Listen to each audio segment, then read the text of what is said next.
Ladies and gentlemen, here's what we're making today. If you were to take Salisbury steak and elevate it to a gourmet recipe, this is what you're going to get. This is a gourmet version of a delicious, humble dish that's easy to make.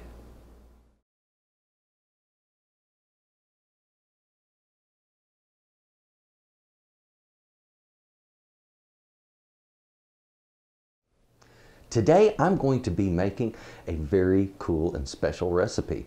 This is my version of Salisbury steak. And what I'm going to do today, I'm going to take Salisbury steak and we're going to elevate it. We're going to take it from a simple, humble, common man's dish and we're going to elevate it to something very special. We're going to turn this into a gourmet dish that can stand up next to the best of any other steaks. Guys, this is going to be a special Salisbury steak that is, this recipe is in honor of the man who came up with the concept, which is Dr. James Henry Salisbury. This is a guy that lived back in the 1800s, and I think it was in 1888 he wrote a book. It was called The Relation of Alimentation and Disease, and in that book he outlines his studies on how foods affect digestion and goes into great detail on it. And he had a lot of people to study. He was working during the Civil War and working with soldiers. So anyway, he came up with certain foods that he felt were best to keep people regular and healthy and disease-free. And this recipe is based upon that, okay, and upon that study, that book that was a study of health. So anyway, I've got some beautiful ingredients back here, and we're going to make not what he made, but something very special that is a Salisbury steak, but not made the way you've normally seen them done. This is my version of Salisbury steak. Now let's take a look at these great ingredients and get started with this. Come on. Now we're going to be making Salisbury steak, and that means we need to start with a steak. But this is supposed to be chopped, or in this case, ground meat, right? That's what we're going to do. We're going to grind up this beautiful sirloin steak. This is a choice cut of sirloin, and it's going to make a very good Salisbury steak. Now over here, we've got some other ingredients. I've got, if you'll look closely here, a shallot down here. We have some mushrooms, chives, salt, black pepper. I have some wine here. You can use a rosé for this. You can use a white Zinfandel for this. You can use any wine you want, but these are the two I'm going to recommend. And also peanut oil. We're going to be cooking this up in a peanut oil. You can use other types of oils. And if you think about it, what Dr. Salisbury was probably using, if he was frying it, he would have been frying it most likely either in tallow or lard. And he wouldn't have a shallot, he would have an onion. Doubt there would have been mushrooms unless they were able to pick them wild during the Civil War. And of course, the chives, doubt that would have been there either. But he believed in seasoning the steak, and the common seasonings wouldn't have been things that you see now. It would have been common things for back then. And so I'm going to keep it simple with simple salt and black pepper here. These are the ingredients we're using, and it's going to be a fantastic recipe. Now folks, if you don't have a meat grinder, you can still take that meat and chop it. It's probably going to be a little more historically accurate that way because there's, machinery wasn't as common during the 1800s. Yeah, they had meat grinders, but I doubt they would have had one in the field during the Civil War where Dr. Salisbury was doing his work.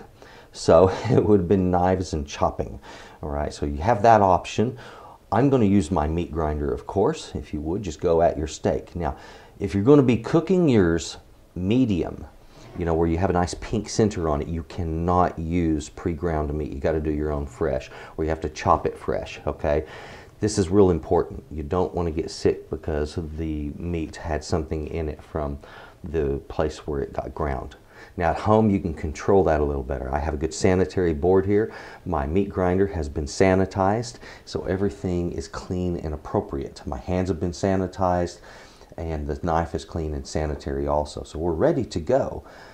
Get yours ground up and we're going to move right into cooking. As you see, it's not like real difficult, okay?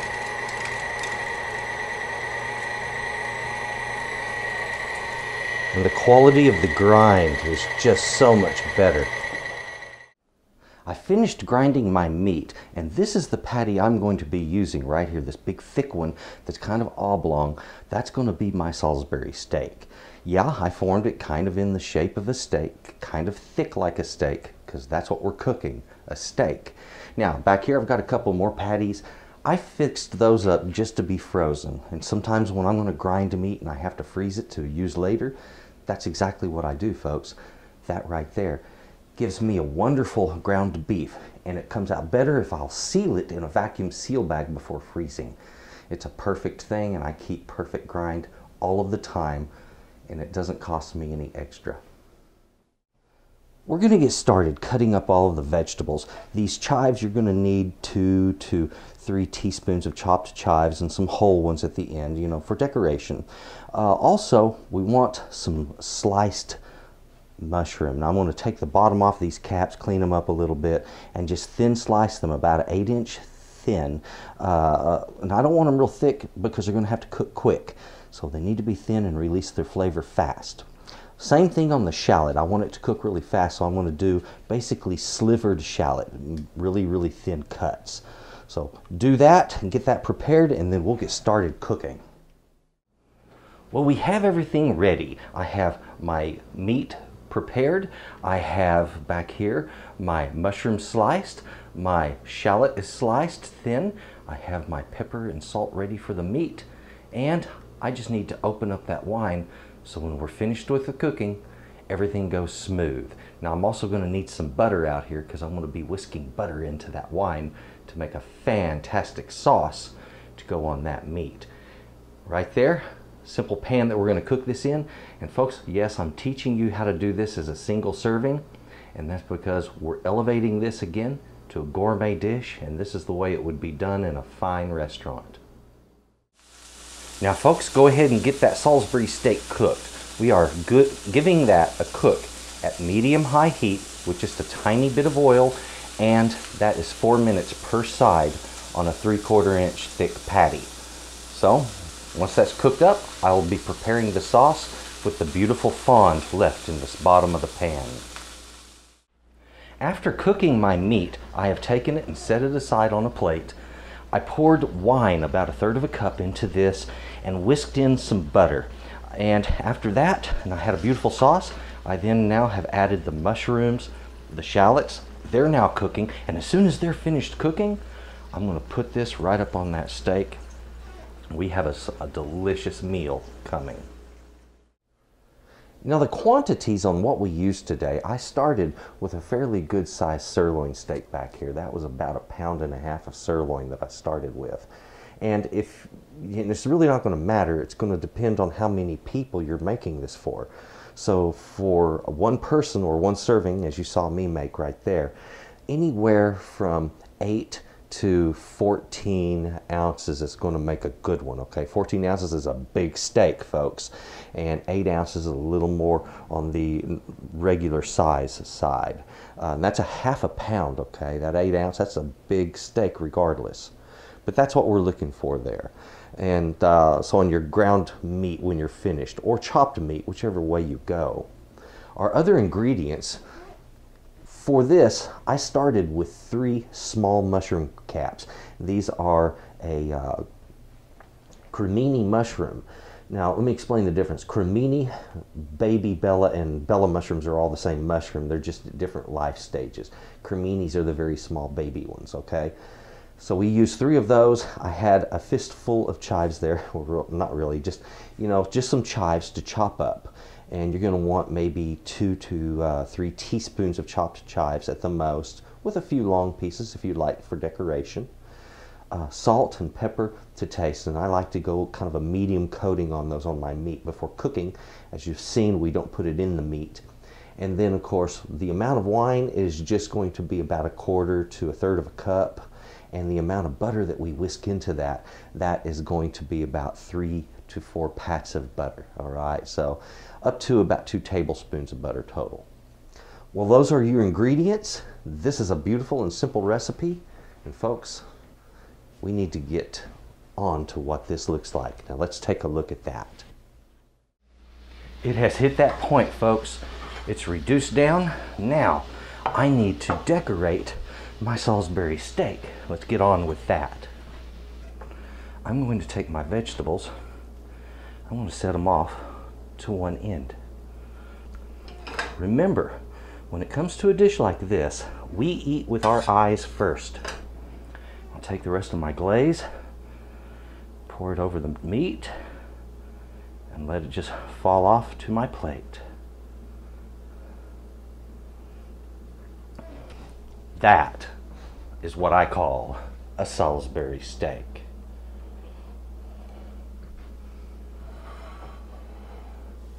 Don't you think? It's time for our final step, which is the garnish. I'm going to take these smaller chives and pull them so the points are all near the top. And I'm going to cut those off because that becomes something else. Now, chopped chives.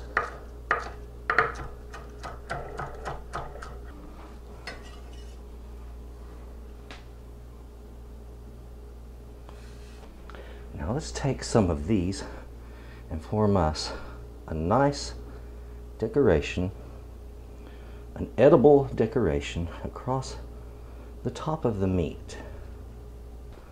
That is my version of Salisbury steak. Folks, as I mentioned, we were going to take Salisbury steak and truly elevate it, and that's exactly what we did. We got down to a little more natural, wholesome, healthy recipe, at the same time getting a beautiful, beautiful steak product literally falling apart. Exactly what I was wanting. Let me explain. It tastes like a steak. If I was to grill a steak, that's what I'm tasting. Except now I have this wonderful sauce that was made on French technique, on the back of a French sauce, a beurre rouge. Actually, it's a beurre rosé in this case. Okay, so beautiful, delicious sauce. Mushrooms, onion in there, you can taste all of it, and it's so good. Yet at the same time, it doesn't take away from the meat. This isn't meatloaf in a gravy, guys, and this is a steak with a good sauce, and it's one that should be enjoyed. Thank you for watching.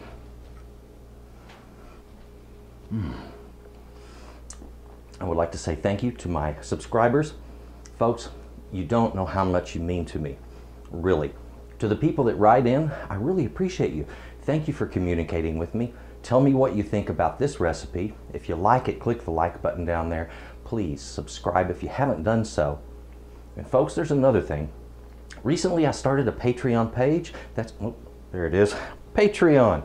Patreon.com/Stuart Trotter. If you would, please take a look at that. That's a funding source for me. If you're interested in helping to fund this or push this forward a little quicker, you would be a great help to me, and I thank you for considering it. Thank you again for watching this, and folks, please enjoy that Salisbury steak. I know I'm going to.